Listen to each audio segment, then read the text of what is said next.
عظیم یونانی فلسفی ارسطو کی کتاب مابعد الطبیعیات کا سلیس، رواں اور بامعنی اردو ترجمہ۔ چوتھا باب۔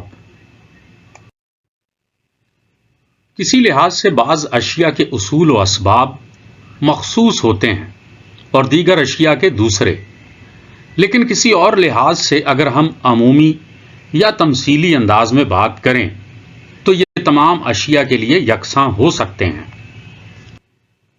ہم یہ سوال اٹھا سکتے ہیں، کیا ماہیات حقیقی اور نسبتی اشیاء کے اصول ایک جیسے ہیں؟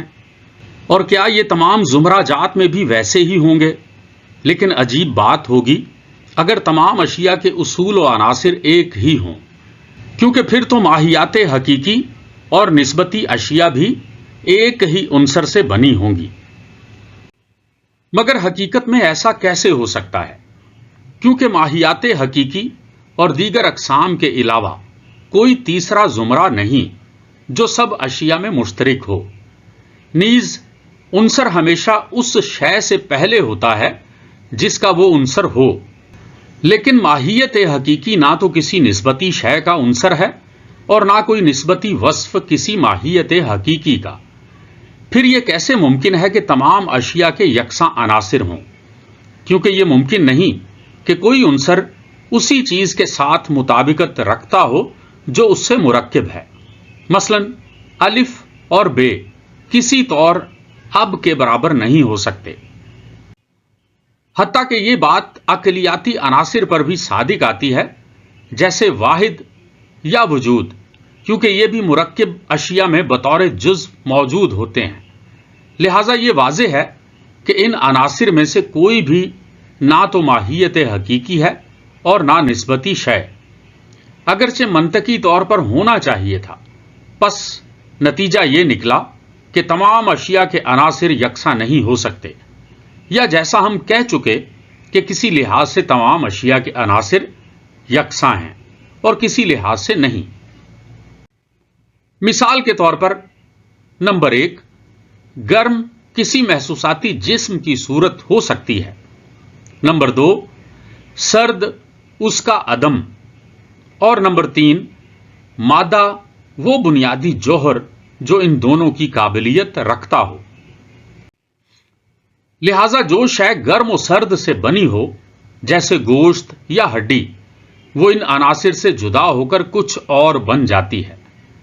پس بعض اشیاء کے لیے یہ عناصر وہی ہوتے ہیں اور کچھ کے لیے مختلف، لیکن تمام اشیاء پر ایک جیسا اطلاق صرف تمثیل کے ذریعے ممکن ہے۔ جیسے کوئی کہے کہ 3 اصول ہیں، صورت، عدم اور مادہ، لیکن یہ تینوں اصول مختلف حوالوں سے الگ ہوتے ہیں۔ مثلا نمبر 1، رنگ میں، سفید، کالا یا سطحی۔ نمبر 2، روشنی میں، روشنی، تاریکی، ہوا، جن سے دن اور رات بنتے ہیں۔ چونکہ صرف وہ اسباب نہیں جو کسی شے میں موجود ہوں، بلکہ بیرونی اسباب بھی ہوتے ہیں، جیسے محرک علت۔ اس لیے یہ واضح ہے کہ عنصر اور اصل میں فرق ہے، اگرچہ دونوں علت کے زمرے میں آتے ہیں۔ لہذا اصل کو 2 اقسام میں تقسیم کیا جا سکتا ہے۔ نمبر 1، داخلی، جس میں حولا، ایڈوس اور پرائیویشن شامل ہیں۔ نمبر 2، خارجی، جس میں محرک علت شامل ہے۔ جو شے حرکت دیتی ہے یا روکتی ہے وہ بھی ایک اصل اور وجود ہوتی ہے۔ مثلا نمبر 1، صحت، بیماری، جسم، ان کے لیے طبی علم محرک علت ہے۔ نمبر 2، صورت، بے ترتیبی، اینٹیں، ان کے لیے معماری محرک علت ہے۔ اسی طرح اصول مختلف اقسام میں تقسیم ہوتا ہے، مگر قدرتی اشیاء میں محرک علت وہی نوعی وجود ہوتا ہے۔ مثلا انسان دوسرے انسان کو پیدا کرتا ہے، لیکن مصنوعی اشیاء میں محرک علت یا تو صورت ہوتی ہے یا اس کا برعکس۔ اس لحاظ سے 3 اصول، نمبر 1 حولا، نمبر 2 ایڈوس، نمبر 3 پرائیویشن تو ضرور ہیں۔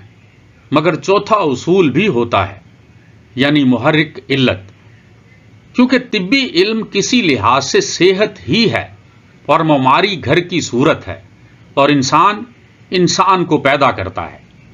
تاہم ان سب کے علاوہ ایک اولین اصل بھی ہے جو سب اشیاء کو حرکت میں لانے والی ہے۔ چوتھا باب ختم ہوا۔